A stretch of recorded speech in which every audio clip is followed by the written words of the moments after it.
Praise the lord. Good morning. ప్రభువైన యేసుక్రీస్తు వారి నామమున మీ అందరికీ కూడా ఉదయకాల శుభములను తెలియచేస్తున్నాను. అందరూ బాగున్నారా? దేవుని కృప మీ మీద నిలిచి ఉండును గాక. నా ప్రియమైన దేవుని బిడ్డలారా, యేసుతో అనుదిన ఆత్మీయ ప్రయాణం నాతో పాటు కొనసాగిస్తున్నటువంటి నా ఆత్మీయమైన సహోదరి సహోదరులందరికీ కూడా ప్రభు పేరట శుభములను తెలియచేస్తూ ఉన్నాను. ఈ ఉదయకాల సమయము దేవుని మాటలో మనలను ఆదరిస్తుండగా దేవుని స్తోత్రాలు చెల్లిద్దాం, దేవుణ్ణి స్తుతిద్దాం. హల్లెలూయా. నేటి దినవాక్యము యోహాను సువార్త 14వ అధ్యాయము 1వ వచనము. మీ హృదయమును కలవరపడనీయకుడి, దేవుని యందు విశ్వాసముంచుచున్నారు, నా యందును విశ్వాసముంచుడి. హల్లెలూయా. నా ప్రియమైన దేవుని బిడ్డలారా, ఈ ఉదయకాల సమయంలో యేసు ప్రభువారు పలికినటువంటి ఈ మాటలు మనము ధ్యానం చేసుకోబోతూ ఉన్నాం.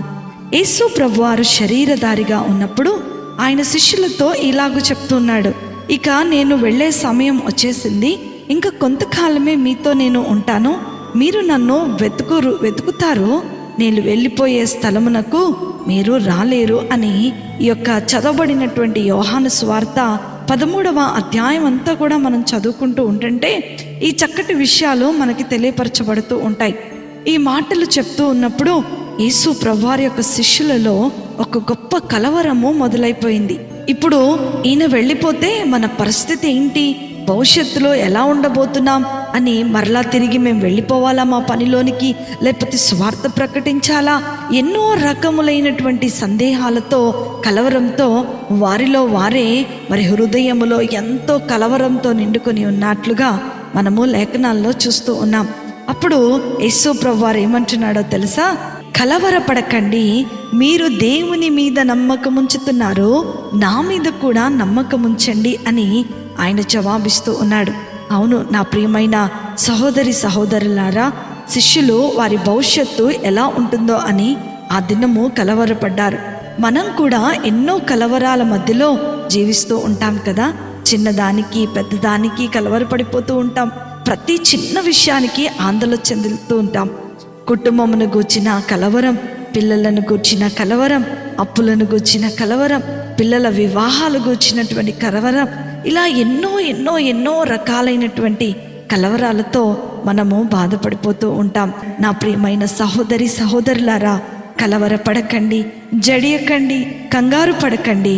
ఎందుకంటే దేవుడు మనతో పాటు ఉంటానన్న మాటను మనము జ్ఞాపకం చేసుకోవాలి.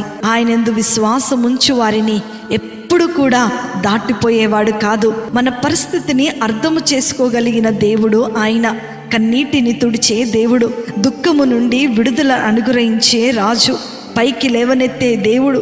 దేవుని యందు విశ్వాసముంచు వారికి ఎన్నటెన్నిటికీ కదల్చబడరు అని దేవుని యొక్క వాక్యము సెలవిస్తూ ఉంది. అయితే మనకు ఎదురు అవుతున్నటువంటి సమస్యల వైపు చూసి ఆలోచించి చింతించక ఈ ఉదయకాల సమయంలో మన సమస్య నుండి విడుదలను అనుగ్రహించేటువంటి యేసు ప్రభువారి యందు విశ్వాసం ఉంచినట్లయితే, ఆయన వైపుకు చూచినట్లయితే నిశ్చయముగా ఆయన మన సమస్యలను జయించే కృపను మనకు అనుగ్రహిస్తాడు. నా ప్రియమైన సహోదరి సహోదరులారా, ఇక మీదట ఏ విషయంలో కూడా మనము కలవరపడక కేవలము దేవుని యందు మాత్రమే విశ్వాసముంచి ధైర్యముగా నిలబడగలిగినట్లయితే దేవుడే మనకు ఎదురవుతున్నటువంటి ప్రతి వ్యతిరేకమైన పరిస్థితుల నుండి ఈ ఉదయకాల సమయంలో విడుదలను అనుగ్రహించి విద్యోత్సాహముతో జీవించే కృపను దేవుడు మనకు అనుగ్రహించబోతున్నాడు. అట్టి కృప, ధన్యత, ఆశీర్వాదము వాక్యం వింటున్న దేవుని పిల్లలైన మీ అందరికీ అనుగ్రహించబడును గాక. ఆమేన్. ప్రార్థన చేసుకుందాం.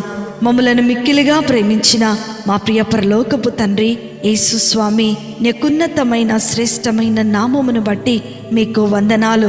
ఈ లోకములో జీవించినంత కాలము ఏదో ఒక కలవరము మమ్మల్ని చుట్టుపట్టుకొని ఉంటుండగా మాతో మీరున్నారన్న సంగతిని మీరు జ్ఞాపకము చేసినందుకే మీకు వందనాలు. ముందుండి మమ్మలను నడిపిస్తున్నందుకే మీకు వందనాలు. ప్రభువా, మీ యందు దృఢమైన విశ్వాసమును, పట్టుదల కలిగినటువంటి నమ్మకాన్ని మేము కనుపరుచున్నట్లుగా మీరు మాకు సహాయమును దయచేయండి. మాకున్న ప్రతి కలవరము నుండి, మాకున్న ప్రతి వేదన నుండి, మాకున్న ప్రతి దుఃఖము నుండి మీరు మాకు విడుదలను అనుగ్రహించి మమ్మలను దీవించి ముందుకు నడిపించమని నజరేయుడైన యేసుక్రీస్తును శక్తి కలిగిన నామములో అతి వినయముతో అడిగి వేడుకొనుచున్నాను తండ్రి. Amen, amen, amen. ప్రభు మిమ్ములను మీ కుటుంబాలను దీవించునుగాక. ప్రేమతో మీ సహోదరి శిల్ప.